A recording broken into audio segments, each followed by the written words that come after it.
Welcome to the Deep Dive. We're here to cut through the clutter, find that signal, and make you instantly more informed. That's the goal. Today we're tackling something that, feels so familiar, almost a given.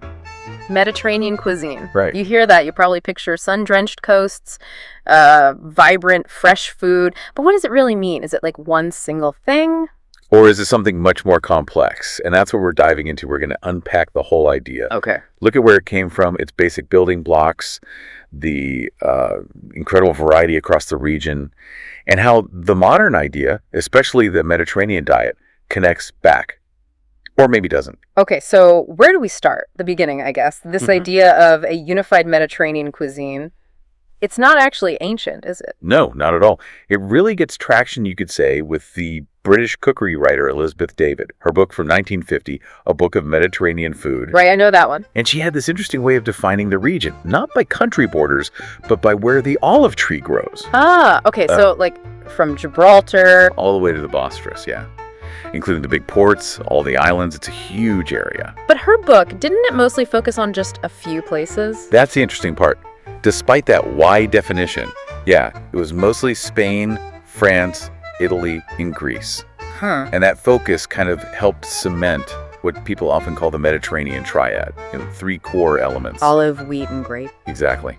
Yeah. Olive oil, bread and pasta, and wine. The foundations.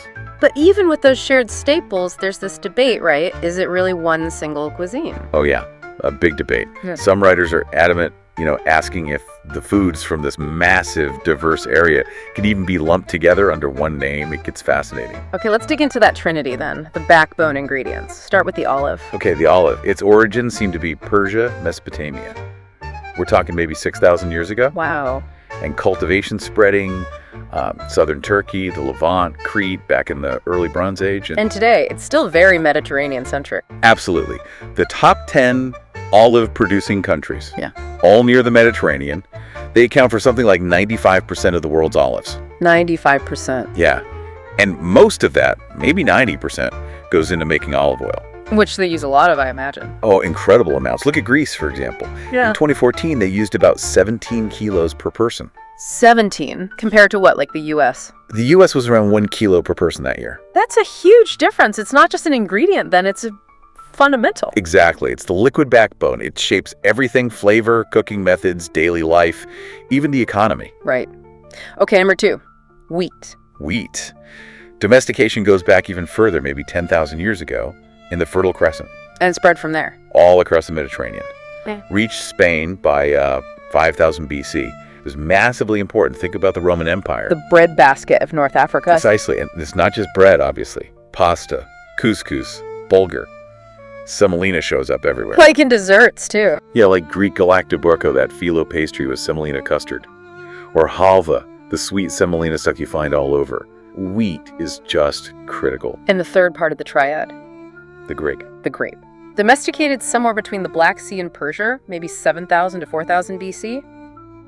We've got evidence of winemaking going back to 6,000 BC. So wine's been around a long time. A very long time. It spread to Greece and Crete, then Spain, Italy, France, becoming central pretty much everywhere. Mostly for wine and vinegar. Primarily, yes. But also raisins, table grapes. It's versatile. So you've got these 3 ancient pillars: olive, wheat, grape. Okay, so if these are so widespread, it brings us back to that question. How distinct are the cuisines, really? Because as you said, the idea of one unified cuisine is quite new, mid-20th century. Exactly, and that's the core of the debate. You have scholars like Mohammed Yassin Essid arguing there are common rules, for preparing and eating food across the region. He sees this deep community of beliefs and practices. Like a shared food culture, transcending language or religion. That's his view. But then you have others, like Sami Zubaida, who argue the opposite. What's his take? He thinks the whole standard Mediterranean idea is, well, a modern invention, cooked up by food writers and publicists, maybe pushing the health angle. He stresses the huge cultural variety. Right, that the reality on the ground is much more diverse. Yeah. And Clifford Wright kind of agrees. He says something like, there really is no such thing as one Mediterranean cuisine, but we all sort of know what we mean when we say it. Huh. That's a perfect paradox, isn't it? It really is. So whether it's one or many, history definitely shaped things. There were big shifts, right? Like introductions from the Arab world. Huge shifts, especially in the Middle Ages in places like Portugal, Spain, Sicily. The Arabs brought in so many things we now consider classic Mediterranean.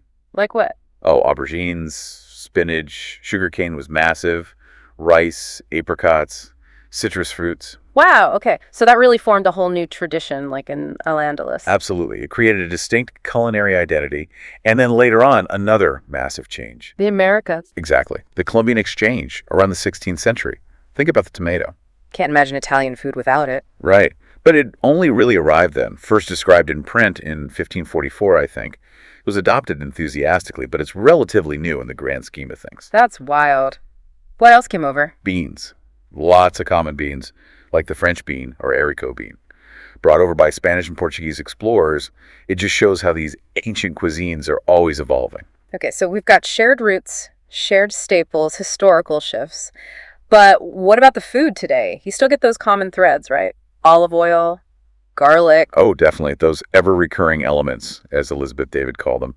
Olive oil, maybe saffron, lots of garlic. Those pungent local wines, herbs like rosemary, wild marjoram, basil. Tons of fresh produce. But each region puts its own spin on it. Absolutely. There are common dish types, sure, like roast lamb or mutton. You find versions everywhere. Maghrebi machui, Greek klaftiko, Turkish shish kebab. Kleftiko? Right. Or salted cured fish roe, botarga. That's pretty widespread. And those hearty meat and vegetable stews with tomato, Spanish andrajos, French estofado, Italian ciabatta, similar concepts. But the execution, the spices, the specific ingredients, they make them distinct. Totally distinct. Their regional differences are huge. Okay, let's do a quick tour then. Give people a taste. How about the Maghreb, North Africa? Right, so Algeria, Libya, Morocco, Tunisia. You think couscous, obviously. Yeah. Ancient stuff, also found in Western Sicily. And tagines. Those slow-cooked stews in conical pots? Exactly. Lots of aromatic spices, harissa for heat, ras el hanout, preserved lemons, dried apricots for that sweet and sour thing. Very characteristic. Egypt's got ancient roots. Yeah. Cheese making going back to 3000 BC. Yeah. You've got falafel, probably originated there in Roman times. Dukkha, that nutty, herby spice dip. Oh, I love dukkha. It's great. And kushari, the national dish. Rice, lentils, pasta vegan, hearty comfort food. Moving east, the Levant. Yeah, the coast east of Egypt. Famous for a mess. Little dishes. Tabbouleh, that bright parsley and boulder salad. Hummus, of course. Baba ganoush. The smoky aubergine dip. Welcome Poor to man's Carmen caviar Hub Radio, sometimes. where music meets and full madams, the conversation. fava bean stew. Staples. Then the Ottoman influence.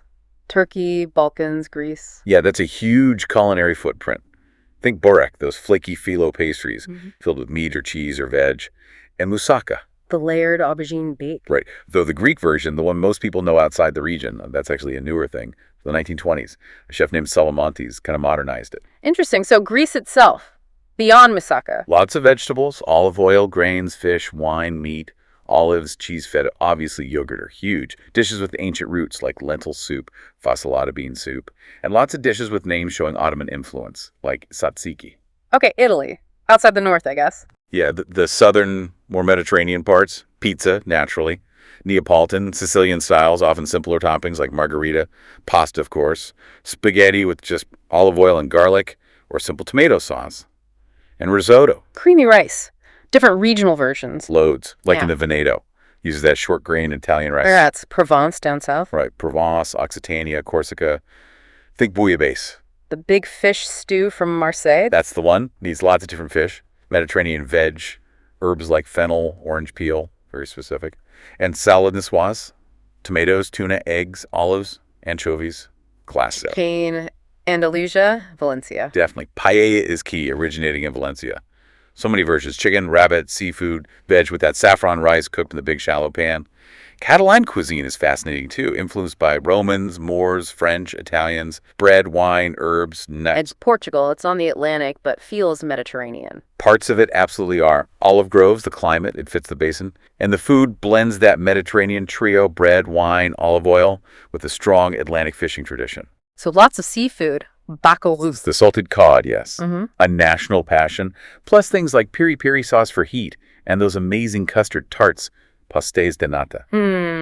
Okay, that's a whirlwind tour. It really highlights the diversity within the shared elements. It does. And you know, another thread that runs through a lot of these places anise-flavored spirits. Oh, right, like ouzo. Exactly. Greek ouzo, Turkish raki, French pastis and absinthe, Italian sambuca, Spanish anisado, Levantine arak. That anise flavor profile is another one of those shared yet distinct regional things. Fascinating. Okay, let's switch gears slightly. There's often confusion between Mediterranean cuisine and the Mediterranean diet. They're not the same thing, are they? No, and that's a really crucial distinction to make. The Mediterranean diet as a health concept really took off in the 1970s. Based on what? Based on observations, mainly from the early 1960s, looking at diets in places like Greece, especially Crete and southern Italy, researchers noticed people there had much lower rates of coronary heart disease. So it started as an observation of a healthy lifestyle? Pretty much. And when you see it described now by, say, the American Diabetes Association, they talk about the traditional Mediterranean lifestyle. It's not just food lists. It's eating together, family, friends. Community aspect. Right. And the food pattern is generally plant-based. Lots of whole grains, fruits, veg, herbs, spices, beans, nuts, seeds, olive oil. Lower in meat and dairy compared to, say, Northern European or American diets at the time. So how does that differ from cuisine? Well, Mediterranean cuisine is just everything. All the ways people traditionally cook and eat in those regions using all those ingredients, including meat, rich pastries, fried foods, whatever. It's the whole culinary tradition, warts and all, not just the bits identified as particularly healthy. So the cuisine is the broader reality. The diet is a specific health-focused interpretation. Exactly. There's a great anecdote from an Italian food guide in the 80s. It noted how Americans had discovered the diet, but the Italian officials preferred calling it cuisine because diet sounded too punitive. Like medicine, not enjoyment. Precisely. It shows how tied up food is with culture and pleasure, not just nutrition tables. But things have changed since the 60s, haven't they? In the Mediterranean itself. Sadly, yes. That's the sort of bittersweet part. Since those studies, since Elizabeth David's time, lifestyles have changed. More wealth, busier lives. Means people in the region tend to eat more meat now, fewer vegetables. Diets have shifted towards a more Northern European model, more convenience foods. And that affects the health benefits. It seems to. Studies suggest that move away from the traditional patterns reduces the protective effect against heart disease. It's a real shame. Yet the Mediterranean diet concept itself got major recognition, didn't it? UNESCO. It did, yeah. In 2013, it was added to UNESCO's list of intangible cultural heritage of humanity. Wow. For what aspects? Not just the food, but the whole package.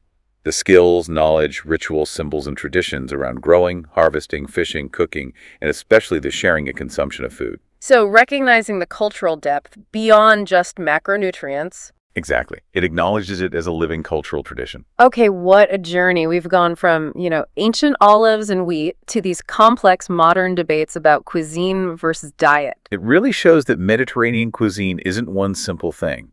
It's this incredibly rich historical tapestry.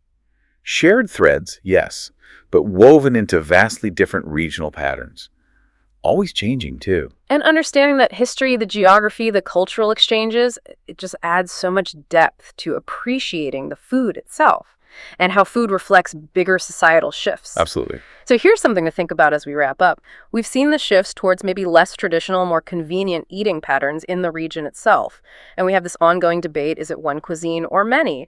But given that UNESCO recognition, focusing on the skills, the rituals, the sharing, how might those intangible aspects, that cultural heritage around food, continue to shape and maybe preserve a core sense of Mediterranean identity, even as the specific dishes evolve in the future? That's a great question. How does the culture of eating endure even when the menu changes? Something definitely worth pondering.